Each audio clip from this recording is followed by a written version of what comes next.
One of the most common problems that probably every golfer has struggled with at least once in their lifetime is getting too locked or stuck over the golf ball before they swing.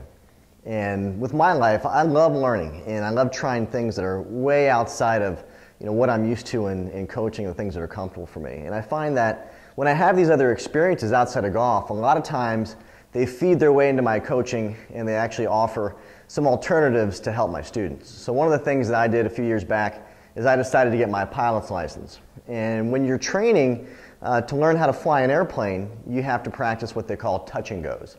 And a touch and go is just an evasive maneuver where you land on the runway, you touch the wheels down, then you quickly take off again. And the reason why you do that in training when you're trying to learn how to fly is number one, it helps you get a lot of takeoffs and landings in for practice. But number two, it helps you learn how to land on the runway and then possibly avoid something in the event of an emergency. Touching down, bam, taking off again. So when I work with my students in their golf games, I'm always trying to sort of tap into these other experiences I have in my life. And I found that this idea of a touch and go has been really helpful for people that tend to get locked over the golf ball. So when I have someone that has that basic condition, what we'll do is we'll talk about how to build your pre-shot routine. And the first thing I want them to do is once they go ahead and see what kind of shot they want to hit and make the rehearsal swings, I like to have them get over the golf ball and then focus intently on the target.